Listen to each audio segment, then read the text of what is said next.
Good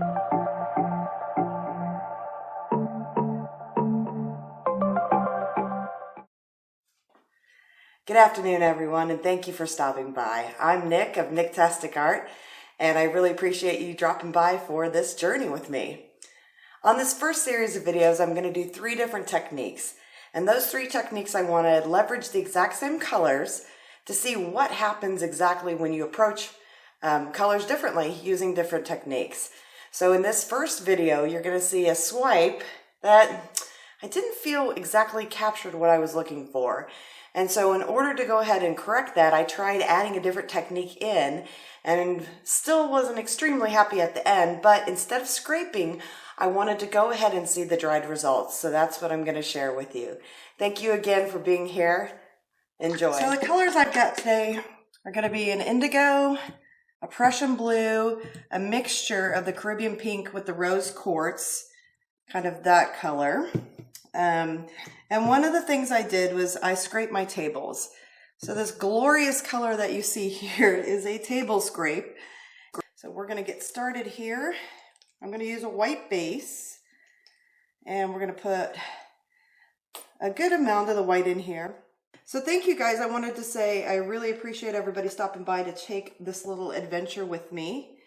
One of the things I really enjoy about fluid art is that you can express yourself in so many different ways. The color variations, the way you coordinate things, it's really just a pleasant experience for me overall, and that's what I love. That's what I keep coming back for it. I know a lot of people feel that same way about it. Additionally, I like to leverage bamboo towels. So you can see I have silicone mat, and that's obviously because I scrape my tables, but I also like to reduce the waste as much as possible, because that's one of the things that was really important to me in terms of my setup. So additionally, we're going to get my little torch here, pop those air bubbles. You can see quite a few right here, and we're going to start laying down some paint.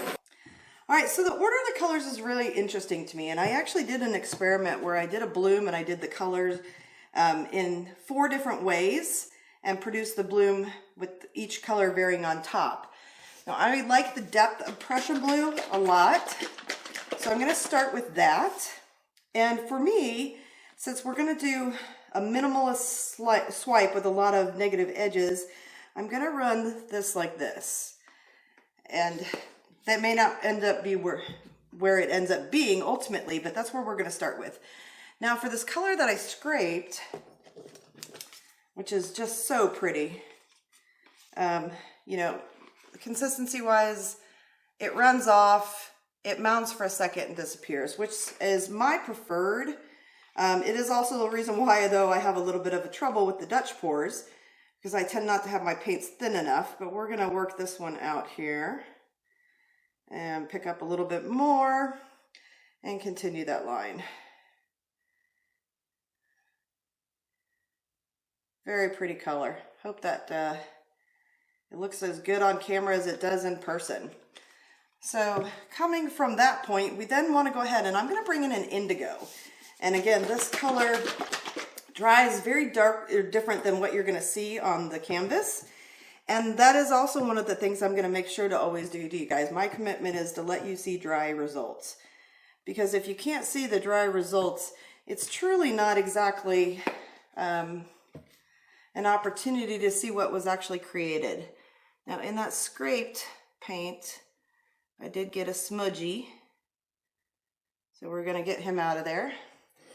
I couldn't resist that color though, it was just so pretty. I definitely knew that I wanted to keep that around. Less waste is better in my opinion. Now obviously we're going to have this rose quartz combination with the Caribbean pink. And that just, to me, I think is going to really pop on here. And we're going to do a good amount of that. So we are going to do a couple little swoopies in here just to make sure we get some deposit of that through the entire process. All right, perfect. Looks good to me so far. I really think the black is the right way to go for the cell activator, given that this is on the white. And so that's where the direction I'm going with it. Just making sure this is evenly coating my tool. And we're going to come from the center out. So I'm going to come this direction out, and we're going to go there. Now I personally like it when I get a little bit of color as well that is not swiped through. But these are going to be baby cells, you can see by what's happening already, unless we spin those out. So I'm just going to level this out a little bit again as I load this palette knife, and I'm going to come the other direction. So now I'm going to come here and swoop up. Now that's okay to me, what just happened there, because what I'm going to do is I'm going to come across here and add a little bit of interest there. Just stopping for a moment and checking. I think I'm going to bring this through all the way. There we go. Perfect. Okay, now we do have a little bit of cell, heavy cell right there in the center, and I'm going to just sweep this over a little bit more here. So bring that crossing through. I've got a little bit of the cells that are coming through now there where it was connecting, and I'm going to take my palette knife and do just a little bit of correcting here. So I'd like to sweep this across.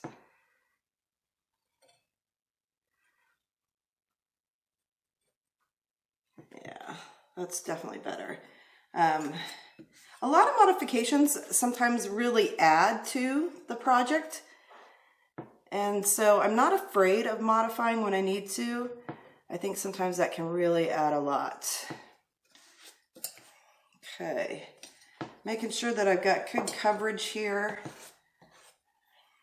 Want to bring some of that white back. I think I might just add a touch more right here where I just scraped that white through. That was interesting. Okay.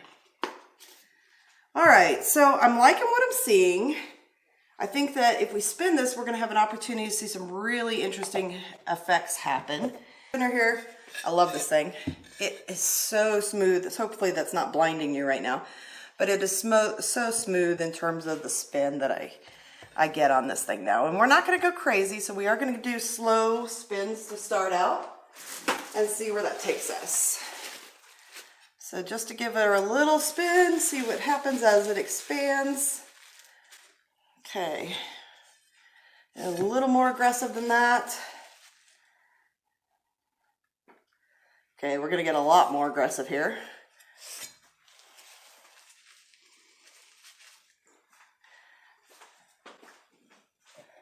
I'm gonna take this paint a little bit off.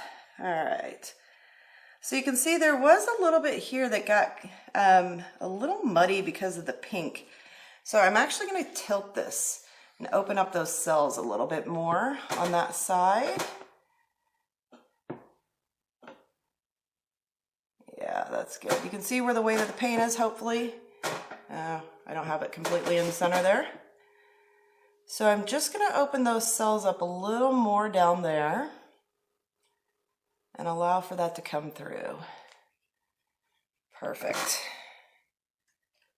All right, I'm gonna bring it back. Oops. Just wanna bring it back this direction a little bit so that the cells aren't as unformed, I guess would be a good way to refer to that. All right. Now we're gonna give this a really good spin.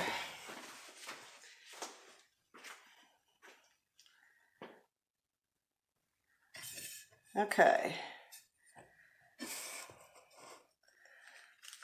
So from an overall perspective, not loving this. So we're going to take the hairdryer, and I'm going to approach this from a low setting, and I'm going to approach it from this direction over here because I want to make this change the way it's looking currently.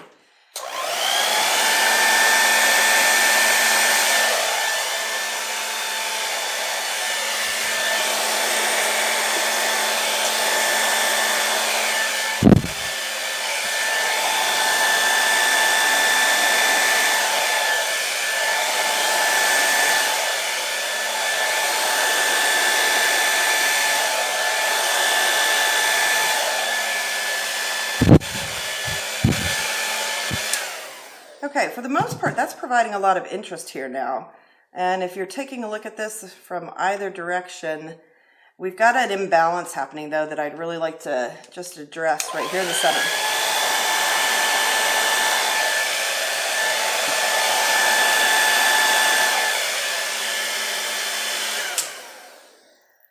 Okay,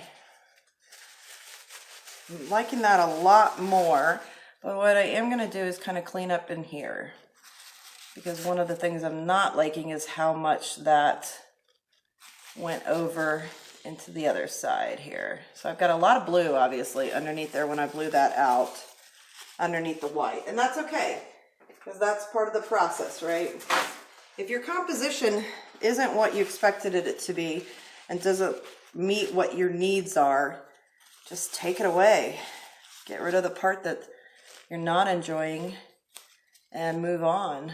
And that's, woo, that got a little crazy. That's at least my approach. So we're gonna put that white back in here. I'm gonna actually blow right there to get the white evened out, leveled out, etc. In just a moment.